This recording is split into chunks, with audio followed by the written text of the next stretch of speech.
वतनों। First of all I hope and pray कि आप सब लोग खैरियत से होंगे और पाकिस्तान में आपका टाइम बहुत अच्छा गुजर रहा होगा। इससे पहले कि मैं अपना व्लॉग स्टार्ट करूं, मेरी आपसे रिक्वेस्ट होगी कि आप हमारे चैनल को लाइक, कमेंट, शेयर और सब्सक्राइब करना मत भूलिएगा। आपने सोशल मीडिया प्लेटफॉर्म पे इसको ज़रूर शेयर कर दिया करें ताकि जो भी इन्फॉर्मेशन हम यहाँ पे डिस्कस करते हैं वो बाकी लोगों तक भी पहुँच सके। अल्हम्दुलिल्लाह कि जो मैं आजकल हॉलीडेज़ पे हूँ और इन्हीं हॉलीडेज़ में मैं आया हूँ आजकल टर्की में, इस्तांबुल में हमारा स्टे है, जैसा कि आप मेरे बैकग्राउंड में भी देख रहे हैं। तो मैं जब इस तरह के ट्रैवल करता हूँ तो ऑफ़ कोर्स शुरू में हमें भी ऐसा ही होता था कि जी हम कैसे अपने आप को इस स्टेज पे लेके आएँ कि जब हम किसी भी मुल्क का वीज़ा अप्लाई करें तो हमें कोई मसला मसाइल ना आए।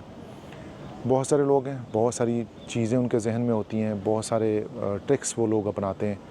ट्रैवल हिस्ट्री का मेंटेन करना, अगर आप ये चाहते हैं कि आप किसी भी तरीके से यूरोप में, यूके में या कहीं पे भी सेटलमेंट करना चाहते हैं, तो उसके लिए आपने अपने आप को जो प्रिपेयर करना है ना, उसमें सबसे इम्पॉर्टेंट और दी मोस्ट इम्पॉर्टेंट जो चीज़ है वो है आपकी ट्रैवल हिस्ट्री का होना।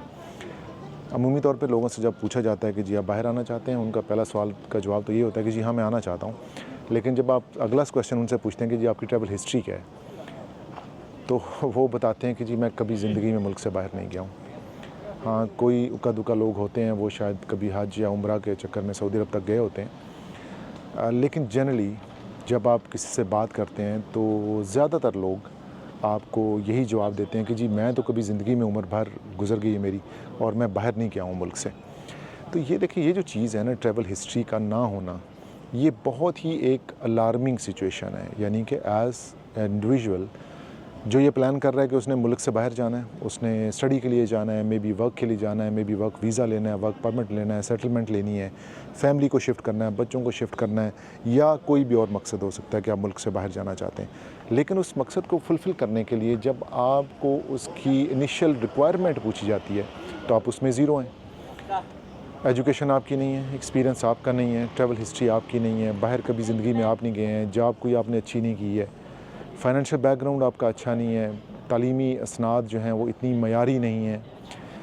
तो जब आप कंपटीशन में आते हैं ना, फिर इस तरह से सारी चीज़ों को लेके तो बहुत मुश्किल हो जाता है। ट्रैवल हिस्ट्री को इम्प्रूव करना, कोई भी ऐसा इंडिविजुअल जो कि ये प्लान कर रहा है कि उसने फ्यूचर में या तो जाना है बाहर या वो जाने वाला है या फिर प्लान कर रहा है जाने का, तो उसकी रिस्पॉन्सिबिलिटी है कि वो specially Europe, UK, USA, Canada में जाने से पहले अपनी जो ट्रैवल हिस्ट्री है उसको इम्प्रूव करें। अब ट्रैवल हिस्ट्री में जो सबसे आसान जो चीज़ें हैं ना, जहाँ पे आप इजीली आसानी से आ सकते हैं और एक दो चक्कर अगर आपके लगे हों, तो आप यूँ समझें कि यूरोपियन वीज़े के लिए अप्लाई करते हुए या यूके या यूएसए या कनाडा के वीज़े के अप्लाई करते हुए कम से कम अगर आपने 2 मुल्क फिरे हों, 2 या 3 जगह पे ट्रैवल किया हो, तो 50% चांसेस हैं कि आपका वीज़ा ऑटोमेटिकली थ्रू हो जाएगा और आपको कोई ऐसा प्रॉब्लम नहीं होगा। लेकिन अगर आपने वो भी मुल्क नहीं गए हैं, कभी आप बाहर ही नहीं निकले हैं पाकिस्तान से, और फिर आप ये एक्सपेक्ट कर रहे हैं कि आप एकदम से यूके का वीज़ा अप्लाई करें और आपको 100% वो वीज़ा मिल भी जाए, मिलने के बाद वो आप अप्रूव भी हो जाए और वो सारा कुछ स्मूथली हो जाए, तो ये थोड़ा सा एक ट्रिक है जो आपको जहन में रखनी है। अब मैं ये कहता हूँ कि अगर आपने ट्रैवल हिस्ट्री इम्प्रूव करनी है अपनी, तो 2-3 मुल्क हैं जहाँ पे आप एक ही चक्कर में होके आ सकते हैं। फॉर एग्ज़ाम्पल, आप अपना उम्रा प्लान कर लें, उम्रे के साथ वाया टर्की उम्रा और फिर यूएई से गुज़र के आप एक ही चीज़ के अंदर 3 मुल्क फिर सकते हैं। जितने भी लोग हमारे पास उम्रे में आते हैं, मैं देखता हूँ कि पाकिस्तान में बहुत सारे लोग उम्रा पे जाते हैं, लेकिन वो डायरेक्ट इस्लामाबाद से उठते हैं, सऊदी अरब लैंड करते हैं, उम्रा करते हैं, वापस चले जाते हैं और लेटर ऑन मतलब उनको ये डिज़ायर होती है कि उन्होंने बाहर जाना है, तो वो कहते हैं कि जी हमारी तो ट्रैवल हिस्ट्री नहीं है।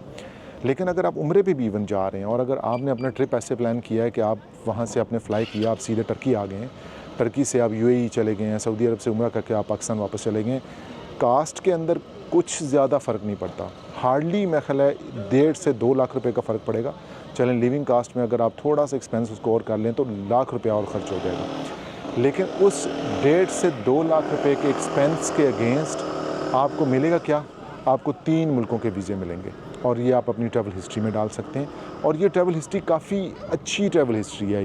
यूरोप के अंदर टर्की का वीज़ा अगर आपने ले लिया और आप यहाँ पे 5-7 दिन रह गए हैं या 3 दिन या 4 दिन आपने स्टे कर लिया है टूरिज़म के ऊपर, और इसी तरह आप यूएई में चले गए हैं, वहाँ पे भी टूरिज़म में आपने 5-7 दिन स्टे कर लिया है, और फिर सब सऊदी अरब चले गए हैं जहाँ पे आपने उम्रा कर लिया, तो इन तीनों मुल्कों के वीज़ाज़ बाय द एंड आपको इतनी ज़्यादा सपोर्ट कर सकते हैं आपके स्पेशली यूके वीज़ा लेने के लिए कि आपकी सोच से भी बाहर है।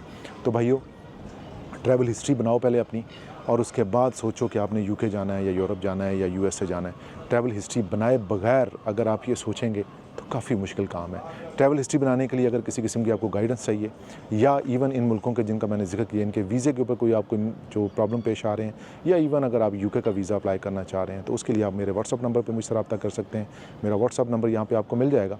और इसके साथ साथ कोई भी ऐसी इमिग्रेशन का रिलेटेड क्यूरी है, यूके लिविंग या यूके लाइफस्टाइल के साथ से कोई ऐसा इशू है जो आप फेस कर रहे हैं, आप डिस्कस करना चाहते हैं, तो आप मुझसे रब्ता कर सकते हैं।